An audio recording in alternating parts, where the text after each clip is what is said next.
Hello everyone. It's May the 31st as I'm recording this, and it's getting really intense in the next few months, and this is just the tip of it. It's getting into deep waters now. This is the final fight for humanity's freedom.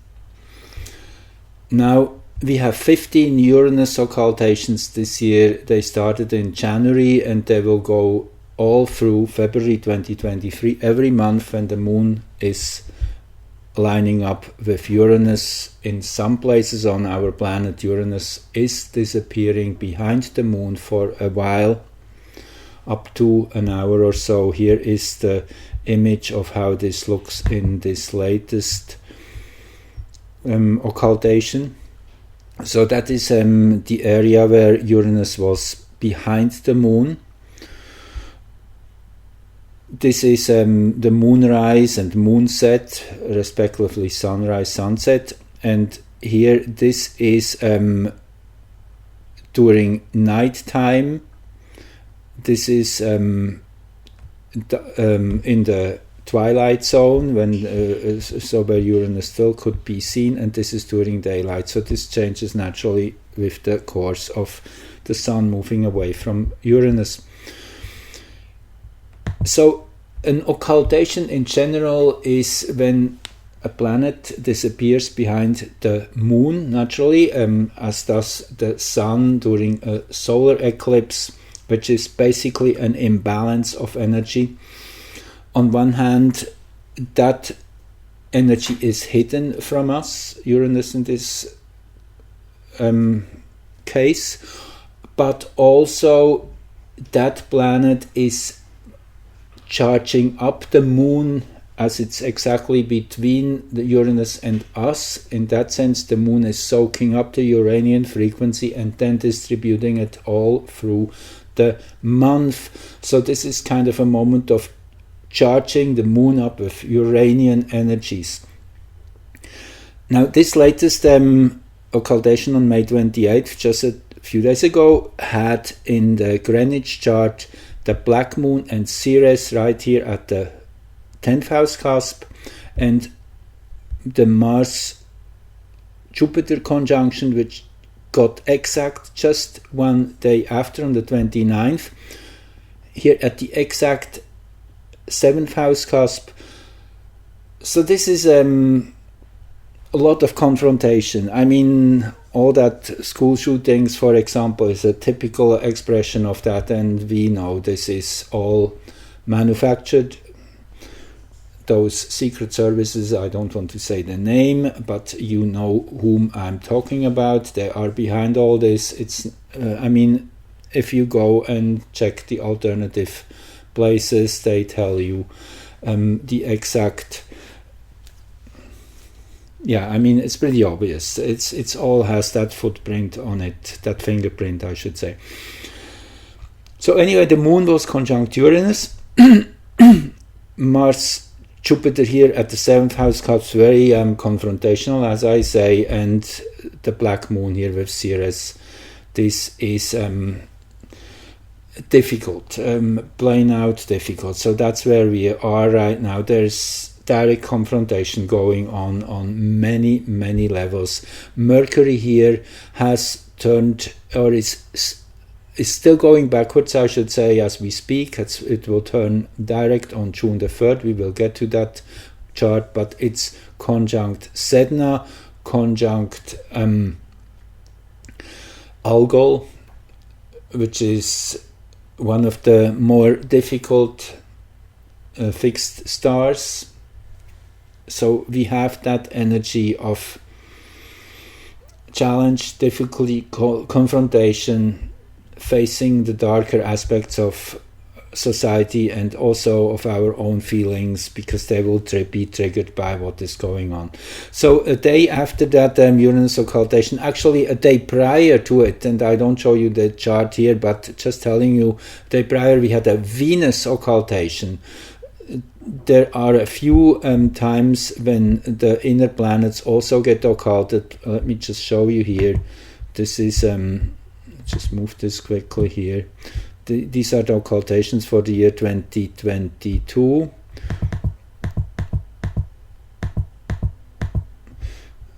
So it started on February the 7th with the first of 15 Uranus occultations. Then, as I say, yesterday, the 27th, we had that Venus occultation. We will have a Mars, another Mars, Mercury, Mars, and Mars occultation. So there's quite a few personal planets, particularly Mars, which is interesting. This changes every year a bit, that pattern, depending on the planets' paths, how they intersect with the moon. So anyway, Venus, Mars, and Mercury, and here we had that Venus occultation just the day prior to Uranus occultation, and Venus here in the last degree of Aries. Also was it's a very supercharged place. So then on the 29th, last Sunday, we had the Mars-Jupiter conjunction, which I talked about in my last video, with Uranus here at the 10th house cusp. This, I mentioned it already then. Yes, the fire is on. There is some direct confrontations on all levels, very Uranian, Uranus being the renewer on one side, breaking through into new territory, but also it has a very oppressive side to it, particularly in an earth sign. That's what we're seeing if you look at all these meetings in Switzerland lately, and with all the messages we're getting from them. They are really trying to lock down our society in an unprecedented way. That's kind of the shadow side of that extreme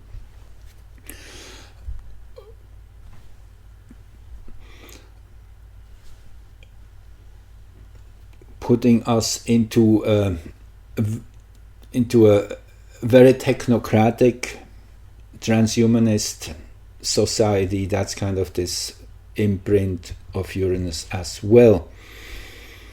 And when Mars and Jupiter had their conjunction, which is basically a very positive and feisty energy in Aries, but naturally it again shows on all the polar levels, very good to very bad, all both.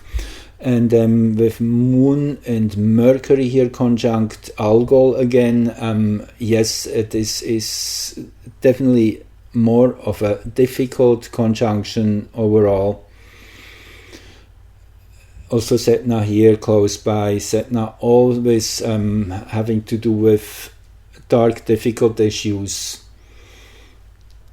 which are kind of hidden from us from direct sight, which then come out into the open and having to be faced. The new moon yesterday at 9 degrees Gemini, interesting here in Greenwich, was exactly overhead in a perfect T-square to the horizon axis, meaning that it's really everything is out in the open. Everything is clear as day, can be seen. There's nothing is hidden anymore. One just has to open one's eyes and ears, and everything is absolutely clearly out there.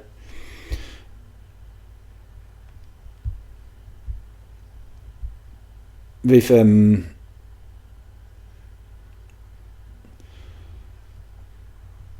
well, I could say a lot more about this chart. I keep going because I have many more to go. This is then Mercury turning direct on June the 3rd. As I said, pretty dead on Algol. I guess Algol is 26. So this is the starting point for a whole new 4-month cycle. Really pushing us with our faces into all the things we usually don't want to confront. That's what this feels like to me. The sextile to the moon is definitely a beautiful aspect here.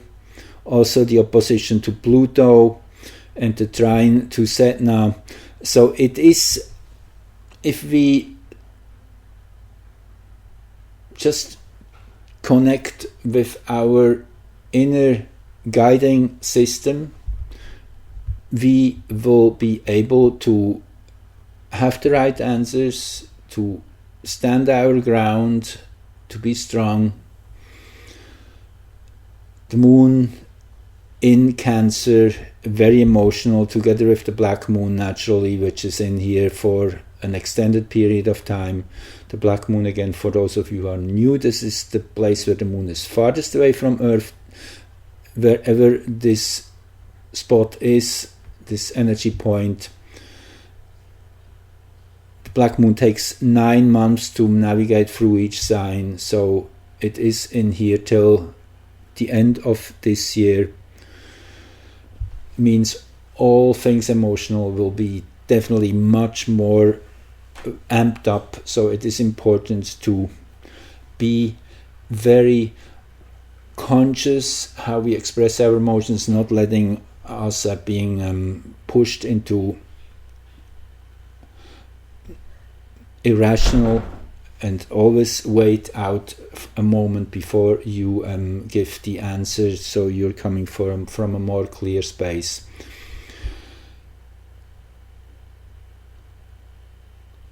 So the beautiful thing here is Leo rising and the Aries midheaven. So again, there's the dedication to be true to oneself, to have that enthusiasm, to go with one's inner guiding system. Aries, very much so. Mars in Aries is a beautiful energy. It gives us the courage to do the right thing. If we look at the heliocentric chart for this moment, which always tells you the kind of unmanifest energy potentials of this moment, this is how it manifests on Earth. And if we look at the unmanifest, so we have Chiron right at midheaven.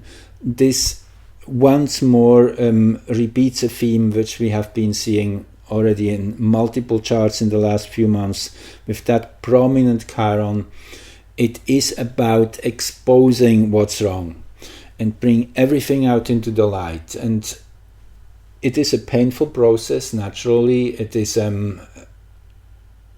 really pulling off the band-aids and exposing the wounds, cleaning the wounds. That's what it really means. And then if we allow that to be exposed to the sunlight, to the air, to the knowing in a more allegorical way, that we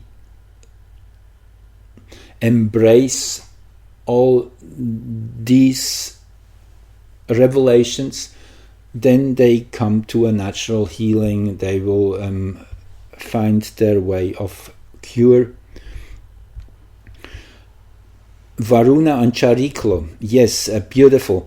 Varuna is highest ethical standards, righteousness, doing the whatever is in tune with our most deepest truth. Chariklo is the midwife, a space of compassion and guidance, of being with whoever needs our protection, our help.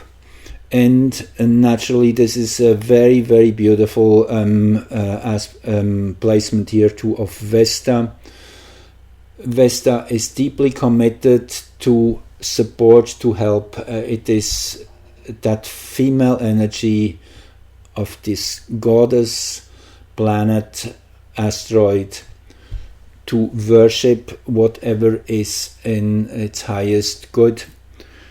Naturally, Vesta can be hijacked and turn into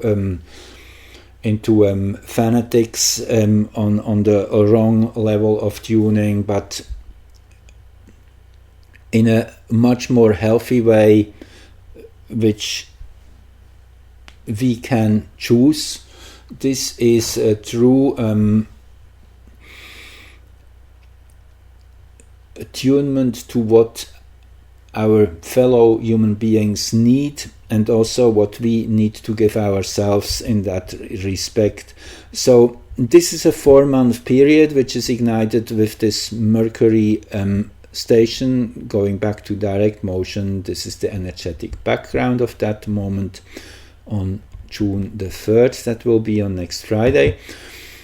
And on the heels of that, Saturn is changing direction. Saturn has been moving into new territory for the last few months. Now on June the 4th it will turn retrograde.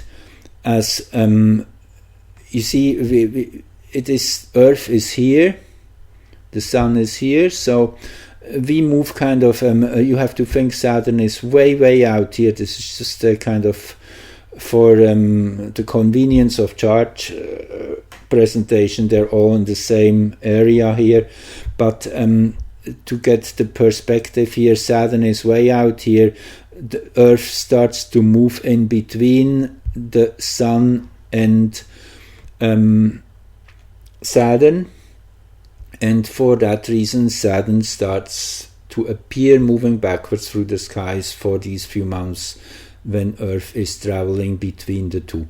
That's the deeper reason for all these retrogrades all the time. It is Earth's own motion. So this moment when a planet starts turning retrograde is a important marker again, as it indicates how this planet's energy will express through this retrograde period, which is for the next few months. And with when we look closer at this chart, what stands out here is let's just see where the okay, so Pholus and Quaoar, I guess that's really the most outstanding here aspect in this chart. I spoke about these two before. It is the breakthrough which we are just about manifesting in a collective planetary way of breaking free, and this comes with an initial shock, with an initial difficult situation we have to face. That is what Quaoar always stands for. It is that it's like freeing yourself. You have to break through a glass wall or break that glass to get out into the open air. That's what Quaoar feels like. It's kind of a harsh, difficult first moment, which then is getting its payout, its positive balance. In the wake of this initial taking on the difficult situation, embracing it, there is always a good outcome. That's the nature of Quaoar. And Pholus is that ability to make choices which we have been kind of pushing ahead of ourselves for a long time. It is that moment when we finally gather the courage to do the right thing. So Saturn naturally is the lord of karma in a very general way. It is the big teacher. That's why this is so important when this big planet, it's the second biggest in the solar system, when it turns its direction.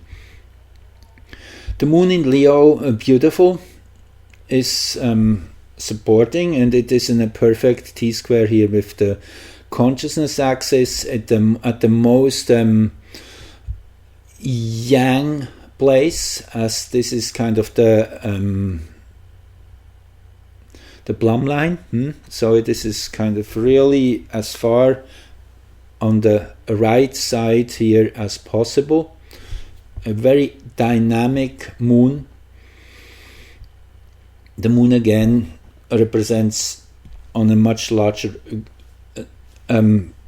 collective level, we the people, but also our collective emotions, how we express them. And naturally Pluto here in the first house, it's all about reshuffling that power structure on this planet. Pluto in the final degrees here of Capricorn for this next few months, and actually coming in and out of that last few degrees for the next few years. So it is really closing that big chapter which started in 2008, where the first cracks became very clearly obvious in that big control system, and we are in the tail end of this complex rebuilding, restructuring of power structures on this planet. The T-square to Mars is empowering for sure, but also Mars is in a T-square here with the black moon and Ceres. So again, it is definitely facing that shadow, that fear, that what stands in the way, to have the courage to do the right thing and hold the line, as it is saying. Very, very important in these next few months. These are very critical, naturally, but as I have looked ahead, I can tell you it will be just these next few months, likely into the end of this year. That's how it kind of looks. It is going to be intense. It's going to be a struggle. It is that big monster of control which is in its last stage, in its death throes, in its last convulsions, trying to lash out left, right and center, creating havoc and you name it, supply chain disruptions, and trying to rush in all these control mechanisms like digital ID and cashless society and all these things which we have definitely to oppose with all our energy. This goes in the totally wrong direction, and you have to be prepared for a big standoff. That's what this all shows. Interesting that in just within a day or so of that Mercury turning forward, Saturn turning retrograde, there is the heliocentric Jupiter-Neptune conjunction, which is a big one that happens once every 13 years, and it's the one and only meeting of Jupiter and Neptune in their own sign. It will only happen again 165 years from now. So what is Jupiter and Neptune standing for? Well, it's again a multitude of expressions. There can be, as these are symbols, we have always to keep that in mind. All the interpretations we give, all astrologers are in that same place. We are trying to figure out how these energies will manifest, but on a most basic level, Jupiter is expansion, is amplification, and Neptune is everything from deception up to great visions for the future. So on one side, this combination of energies is a total amplification of false images, information, deception, and on the other side it is the potential to envision something of a much higher potential. The highest end of the Neptunian frequency is enlightenment and all oneness, all inclusiveness. So there's this really wide spectrum this conjunction is manifesting. Interesting that when these two planets exactly converge in the geocentric kinds of, if we just transfer the coordinates, this happens during sunrise in Greenwich. So it is really a new day starting in a bigger way seen. What stands out here is Uranus again at the equatorial ascendant. It is a emergence into a new frequency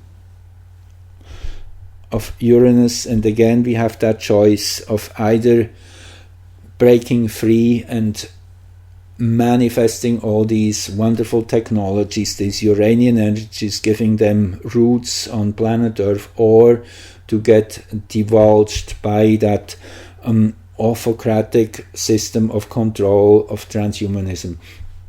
So there's choice here, definitely. Beautiful Venus here in a perfect T-square, which is in Pisces, that universal love, so that helps a lot. However, there is Nessus here too. Nessus is all that pathological energy which we have to overcome. So Venus in a conjunction with Nessus, that is a mixed blessing. However, the beautiful thing is that Venus is separating from Nessus, it's pulling away from the exact conjunction, so there's a resolution inside there. However, still Nessus is in a perfect T-square, and the most perfect here, even more than, well, I shouldn't say that, they're both are. Venus is by 6 minutes of arc, and Nessus by 7 minutes of arc, so pretty much exactly at the same exactness. Venus 1 minute of arc more exact, which is nice, which well, in general it says really that there is this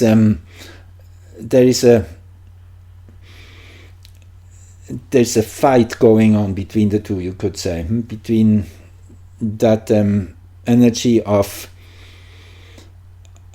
abuse Nessus represents in a very overall general way, and the energy of love which will win. Venus will win, Venus pulling away from Nessus most certainly, but it is a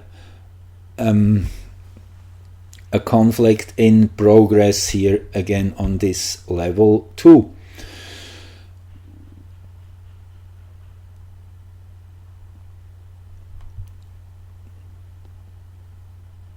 So then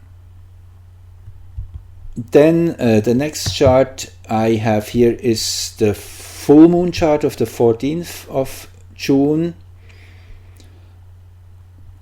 And once more, as we had during new moon, you see, let's just go back here quickly to the new moon chart. I think it's this one, if I'm not mistaken. Yes, you see that was exactly at midday in Greenwich over the 0 meridian, and so is the full moon exactly at midday again, which means it's really again, underlining what I said before, that everything is now out in the open. Interesting here, Mercury at this moment when the moon is full at 0 degrees Gemini. That's where planet Mercury was on May the 16th during the total lunar eclipse. And that again was the place where Sun, Mercury and Earth had their exact alignment on the 21st of May. So this is a supercharged degree for Mercury, and it's actually a super powerful place for Mercury to be. It's hexagram 20, hexagram 20 contemplation, which is ruling this area between 007 and 30 seconds of arc till 5:45. These first degrees of Gemini is all about the ability to observe, to watch, to come from a place of quiet, of mere looking at the situation, and that's exactly what is necessary. I mean, as soon as we are allowing ourselves to just watch, everything will be unraveling one part at a time, as all the discrepancies just starting to become obvious and nothing adds up anymore.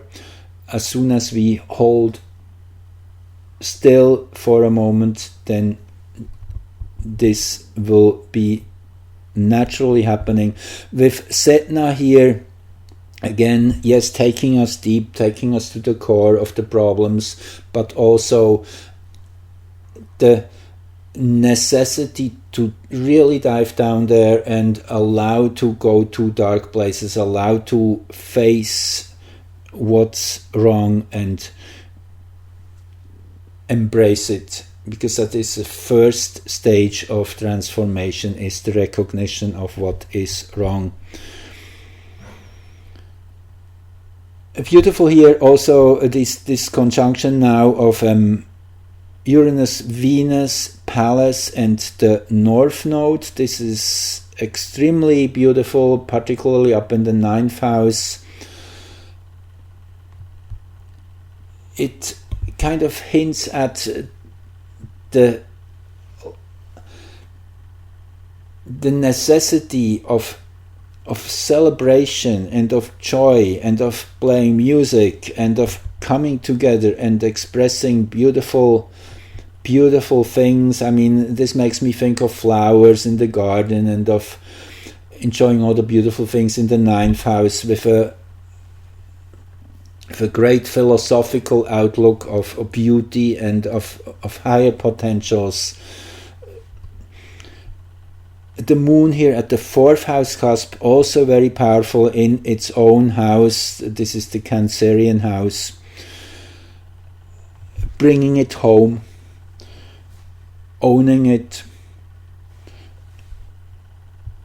It is a deep attunement to what is and a perception of reality on a deep kind of primal level without thinking.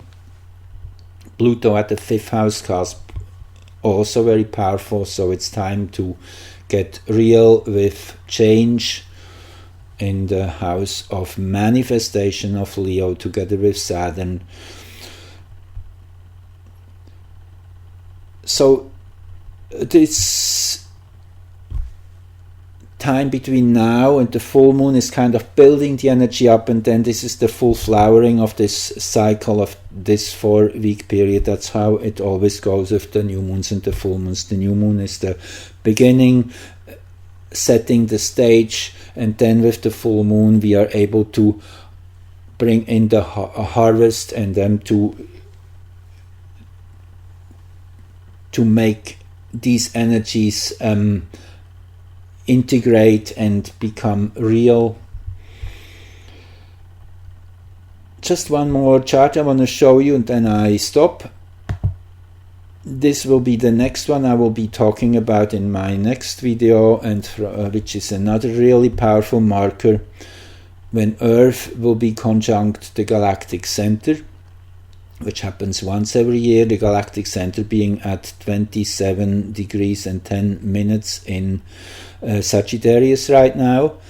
This is the case when the Sun is in the opposite degree naturally, as these two always are at opposite ends. When the Sun is seen against the constellation of Gemini, then naturally, if we would stand on the Sun, Earth is conjunct the galactic center Sagittarius A, or also called the central Sun. It's the core of our galaxy. Whenever this alignment happens, this is a recharging of higher dimensional frequencies, of a resetting of sort, showing us where to go next. With Sedna again up here perfectly in midheaven, yes, the fight is on, the confrontation is on. This is just the beginning of really getting into deep waters with the Moon-Saturn conjunction. Interestingly enough, this is the moon pretty much of the Ukrainian nation's chart of its independence. So the Ukraine will be in the headlines for the next few months. I predicted there would be the end of the war by the end of June. It seems everything moves in this direction. I think if it would be allowed to naturally come to an end, it would end here. However, it seems all the NATO and Western countries are really not allowing that to happen, even though the Ukraine is tired of this war. It's pretty much clear who has the upper hand, who is doing the right thing, liberating this vast country, and it's bigger. It's the biggest country in Europe. That's one thing which is not often mentioned. So this is a big country. That's why it takes some time. But let's see how this moves. I think this conflict will be contained. Russia is probably just playing on time because they are very sure and they do the right thing in that sense of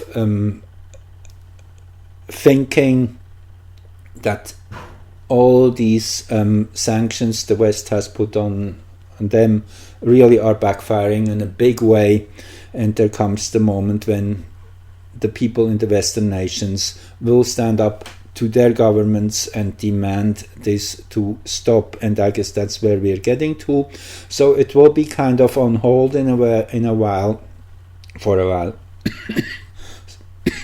Sorry about that.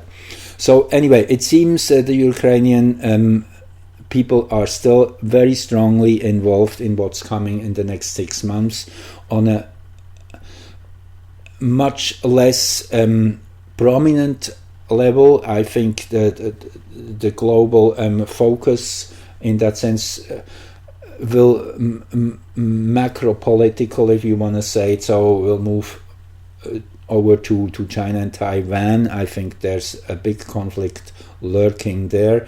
They are trying to pull that off as the next big distraction aside from else going on.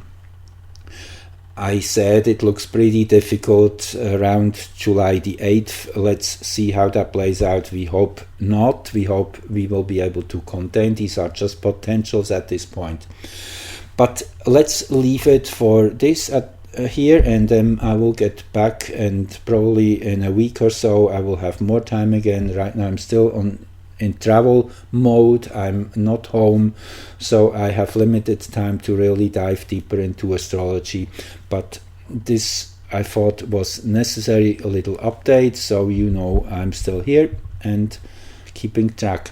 So thanks again for joining and listening, and I'm wishing you strength.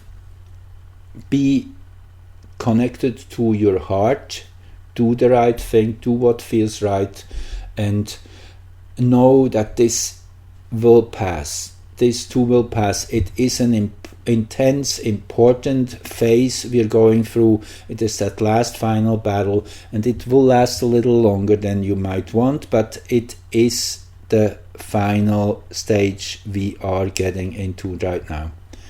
Thank you, and love you all. See you soon. And like, subscribe, share if you feel like that. Thank you.